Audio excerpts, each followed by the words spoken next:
Plutarch, The Ancient Customs of the Spartans. Translated by Frank Cole Babbitt. 1. To each one of those who come into the public mills, the eldest man says, as he points to the doors, "Through these no word goes out." 2. A thing that met with especial approval among them was their so-called black broth, so much so that the older men did not require a bit of meat, but gave up all of it to the young men. It is said that Dionysus, the despot of Sicily, for the sake of this bought a slave who had been a Spartan cook, and ordered him to prepare the broth for him, sparing no expense. But when the king tasted it, he spat it out in disgust. Whereupon the cook said, "Your Majesty, it is necessary to have exercised in the Spartan manner, and to have bathed in the Eurotas, in order to relish this broth." 3. The Spartans, after drinking in moderation at their public meals, go away without a torch. In fact, they are not permitted to walk with a light either, on this route or any other, so that they may become accustomed to traveling in darkness at night confidently and fearlessly. 4. They learn to read and write for purely practical reasons, but all other forms of education they banned from the country, books and treatises being included in this quite as much as men. All their education was directed toward prompt obedience to authority, stout endurance of hardship, and victory or death in battle. 5. They always went without a shirt, receiving one garment for the entire year, and with unwashed bodies, refraining almost completely from bathing and rubbing down. 6. The young men slept together, according to division and company, upon pallets which they themselves brought together by breaking off by hand, without any implement, the tops of the reeds which grew on the banks of the Eurotas. In the winter they put beneath their pallets, and intermingled with them, the plant called lycophone, since the material is reputed to possess some warming qualities. 7. Affectionate regard for boys of good character was permissible, but embracing them was held to be disgraceful, on the ground that the affection was for the body and not for the mind. Any man against whom complaint was made of any disgraceful embracing was deprived of all civic rights for life. 8. It was the custom that the younger men should be questioned by the elder as to where they were going and for what, and also that the elder should rebuke the one who did not answer or tried to contrive plausible reasons. And the elder who did not rebuke a younger who did wrong in his presence was liable to the same reprimand as the wrongdoer. And anyone who showed resentment, if he was reprimanded, was in great opprobrium. 9. If anyone was detected in wrongdoing, he had to go round and round a certain altar in the city, chanting lines composed as a reprehension of himself, and this was nothing else than his own self-rebuking himself. 10. Moreover, the young men were required not only to respect their own fathers and to be obedient to them, but to have regard for all the older men, to make room for them on the streets, to give up their seats to them, and to keep quiet in their presence. As the result of this custom, each man had authority, not as in other states over his own children, slaves, and property, but also over his neighbors in like manner as over his own, to the end that the people should, as much as possible, have all things in common, and should take thought for them as for their own. 11. When a boy was punished by anybody, if he told his father, it was a disgrace for his father, upon hearing this, not to give him another beating. For they had confidence one in another, as the result of their ancestral discipline, that no one had ordered their children to do anything disgraceful. 12. The boys steal whatever they can of their food, learning to make their raids adroitly upon people who are asleep or are careless in watching. The penalty for getting caught is a beating and no food. For the dinner allowed them is meager, so, through coping with want by their own initiative, they may be compelled to be daring and unscrupulous. 13. This was the object of the starvation diet. It was meager both for the reasons given and purposely that the youth should never become accustomed to being sated, but to being able to go without food. For in this way, the Spartans thought, the youth should be more serviceable in the war if they were able to carry on without food, and they would be more self-controlled and more frugal if they lived a very considerable time at small expense. And to put up with the plainest diet, so as to be able to consume anything that came to hand, they thought made the youth's bodies more healthy owing to the scanty food, and they believed that this practice caused the bodies, repressed in any impulse towards thickness and breadth, to grow tall and also to make them handsome. For a spare and lean condition they felt served to produce suppleness, while an overfed condition, because of too much weight, was against it. 14 and 15. They were no less seriously concerned over their music and their songs. These contained a stimulus to awaken a spirit of pride and to afford an inspiring and effective impulse. Their language was simple and plain, consisting merely of praise of those who had lived noble lives and had died for Sparta, and are now counted among the blessed, and also censure of those who had played the coward, and now, presumably, are living a tormenting and ill-fated existence. And their with profession and boasting in regard to valor, such as was fitting for the different periods of life. So there were the three corps corresponding to the three periods of life, which were made up at their festivals, and the corps of old men would begin with this song. Young valiant men, long days ago were we.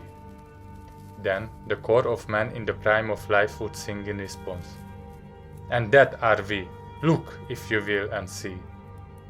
And the third corps, that of the boys, would sing, and better far this certain we shall be. 16. Moreover, the rhythmic movement of their marching songs was such as to excite courage and boldness, and contempt for death. And these they used both in dancing and also to the accompaniment of the flute when advancing upon the enemy.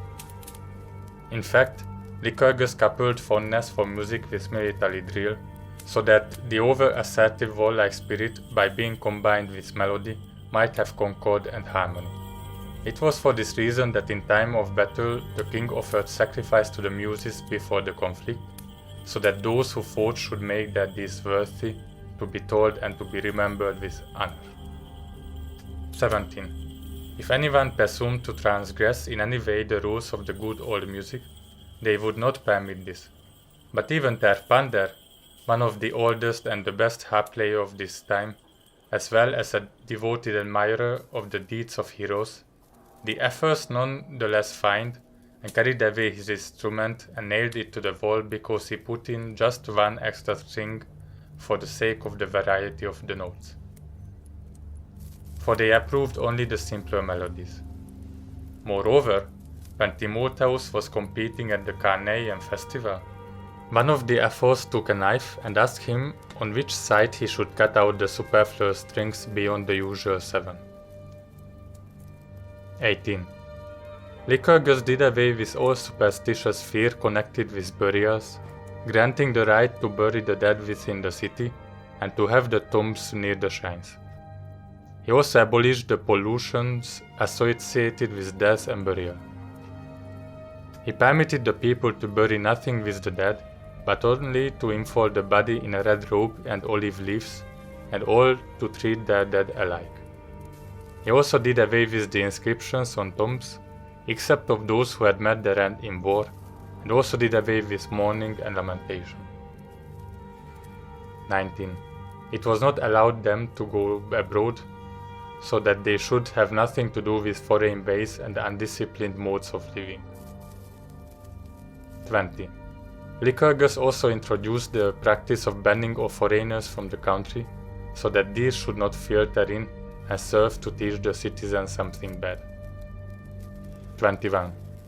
Whosoever of the citizens would not submit to the discipline to which the boys were subjected had no participation in civic rights. 22 and 23. Some used to assert that whosoever among the foreigners would submit to such discipline as was enjoined by the constitution, in accordance with the program of Lycurgus, might become a member of the division assigned to him at the beginning. The selling of anything was not permitted, but it was their custom to use the neighbors' servants as their own if they needed them, and also their dogs and horses, unless the owners required them for their own use.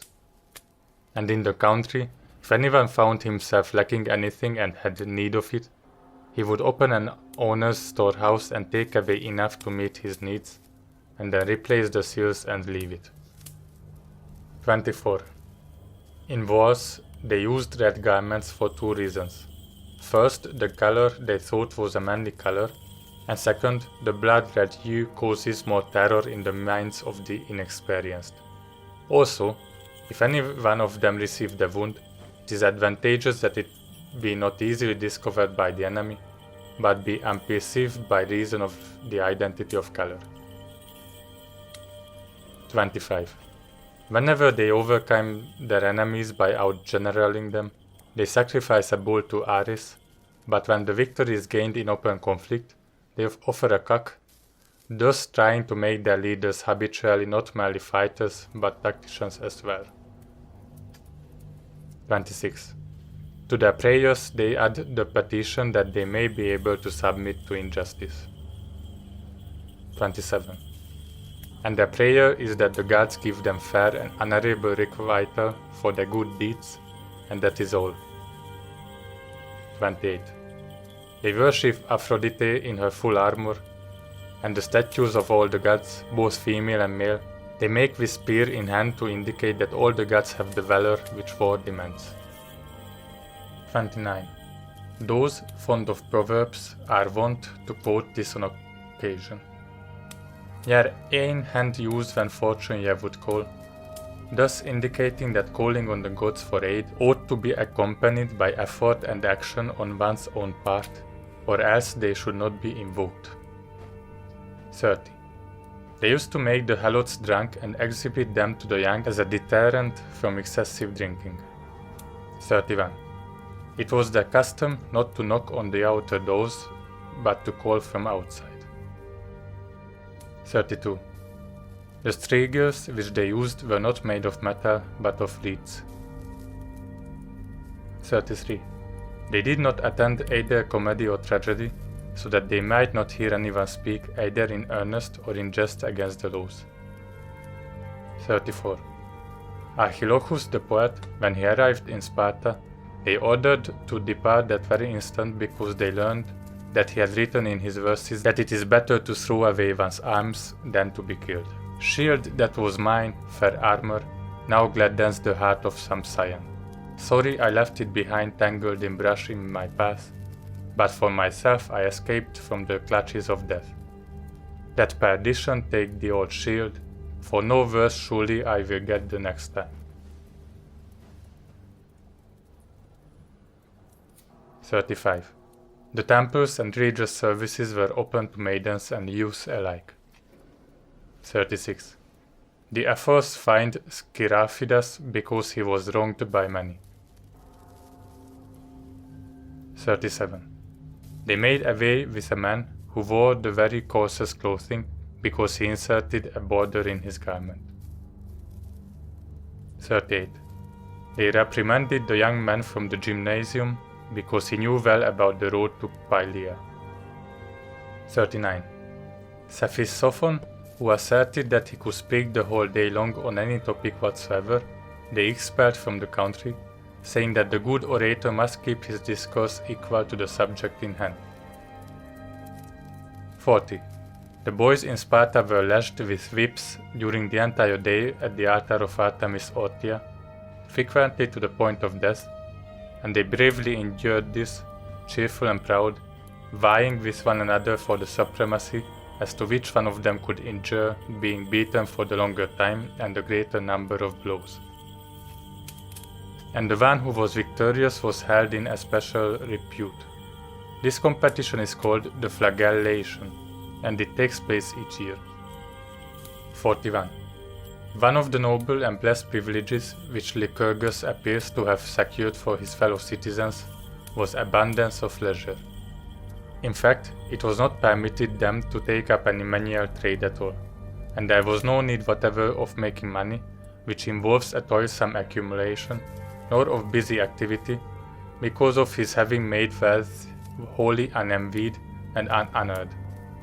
The helots tilled the soil for them, paying a return which was regularly settled in advance.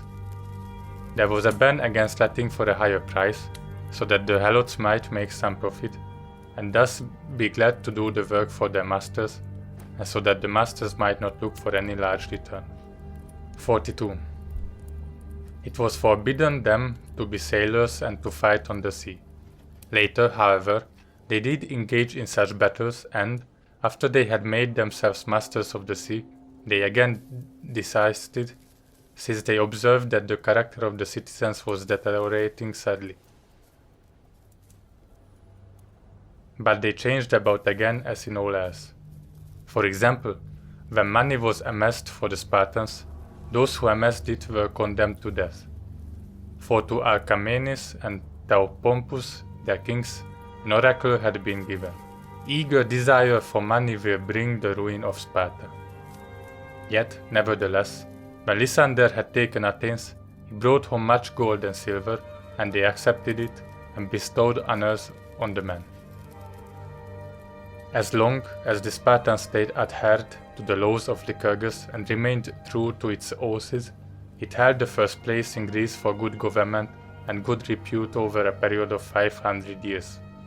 But, little by little, as these laws and oaths were transgressed, and greed and love of wealth crept in, the elements of their strength began to dwindle also, and their allies on this account were ill-disposed toward them. But although they were in this plight, yet after the victory of Philip of Macedon at Chaeronea, when all the Greeks proclaimed him commander both on land and sea, and likewise, in the interval following, proclaimed Alexander his son, after the subjugation of the Thebans, the Spartans only, although they dwelt in an unwalled city, and were few in number because of their continual wars, and had become much weaker and an easy prey, still keeping alive some feeble sparks of the laws of Lycurgus, did not take any part in the campaigns of these, or of the other kings of Macedon who ruled in the interval following, nor did they ever enter the general congress or even pay tribute. So it was, until they ceased altogether to observe the laws of Lycurgus, and came to be ruled despotically by their own citizens, preserving nothing of their ancestral discipline any longer, and so they became much like the rest, and put from them their former glory and freedom of speech, and were reduced to a state of subjection, and now they, like the rest of the Greeks, have come under Roman sway. End of the Ancient Customs of the Spartans. Read by Wendell Farkas, Uppsala, 2023.